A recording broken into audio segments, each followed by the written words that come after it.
Ce garçon carbure d'enfer. Alors à vos strings inifugés, les filles, le gonze est un véritable volcan. Il est hot, hot, hot. Belle taille, belle carrure, belle coiffure, right on. Il a tous les atouts.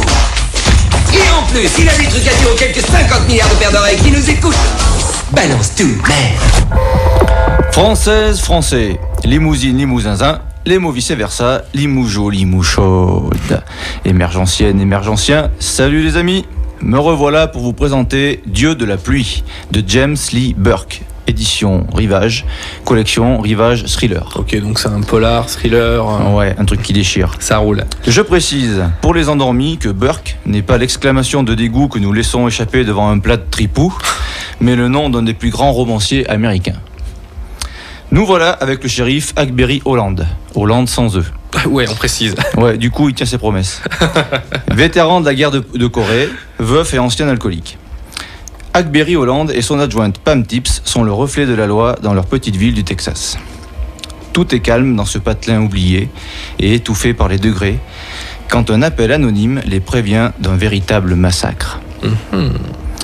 Dans un endroit retiré du monde, au milieu de l'immensité que seul le Texas peut offrir, derrière une vieille église abandonnée de son Dieu et de ses fidèles, le shérif Holland va déterrer 9 cadavres de femmes.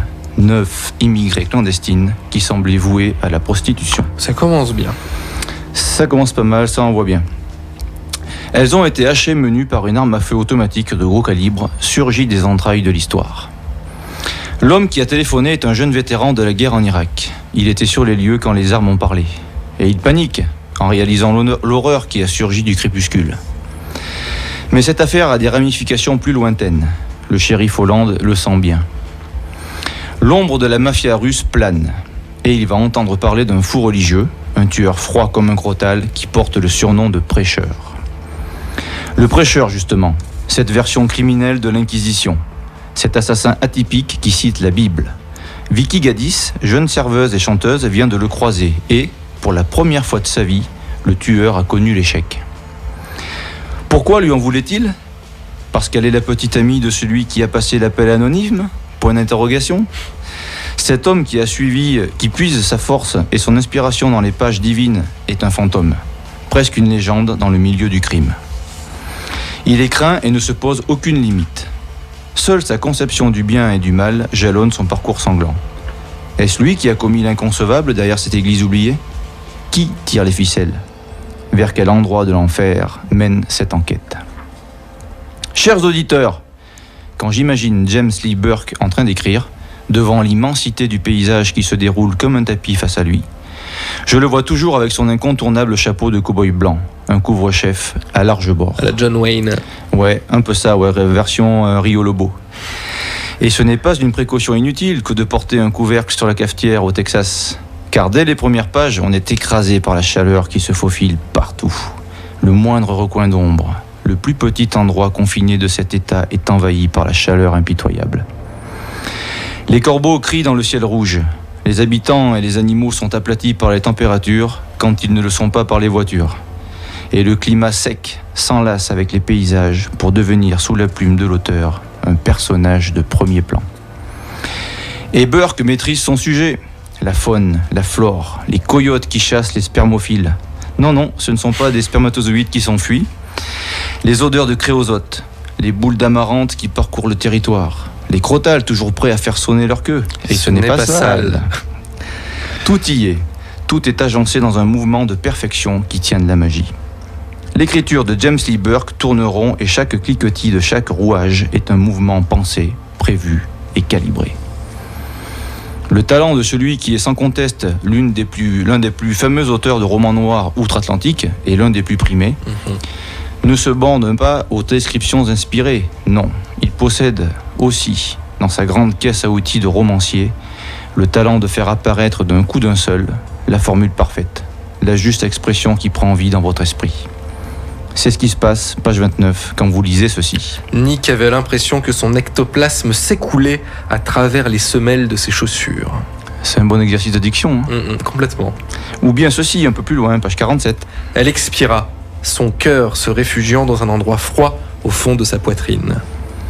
Voilà, dans une affaire dense et pleine de surprises où l'on croise des personnages habités et d'autres taillés dans le mythe du Sud. Les rednecks. Ouais, c'est ça.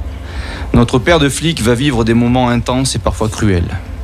Leurs pas fouleront des contrées hostiles et la poussière se mêlera plus d'une fois au parfum âcre de la poudre brûlée. Ils vont parcourir le Texas en long, en large et en travers.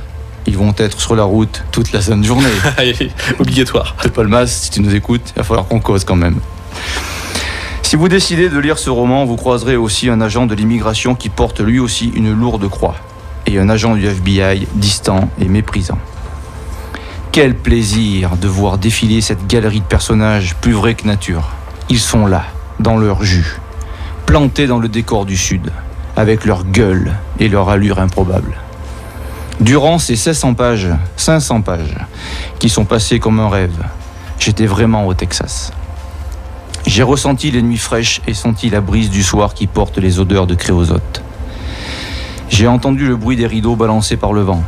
J'ai réellement vu ces levées de soleil incandescents qui s'avançaient dans une iridescente lumière. J'ai observé des coyotes efflanqués chercher leur pitance. Et je ne parle pas des politiques, car les politiques sont rarement efflanqués, n'est-ce pas ? C'est sûr. Et j'ai vu des tableaux de couleurs mordorées se figer sur les montagnes. J'ai mangé avec Aguirre Hollande. J'ai goûté ces plats typiques du Sud. J'ai écouté leur musique et entendu cet accent local traînant. J'ai éprouvé la chaleur de dingue et senti la poussière se coller à mes joues et vitrifier mon cou. J'étais vraiment au Texas. Chers auditeurs, Burke is back. Flanqué de son shérif vétéran et d'un méchant terrifiant, il va vous en mettre plein la vue. Cap sur le sud de l'Amérique, direction le Texas et son histoire, non loin du légendaire site d'Alamo.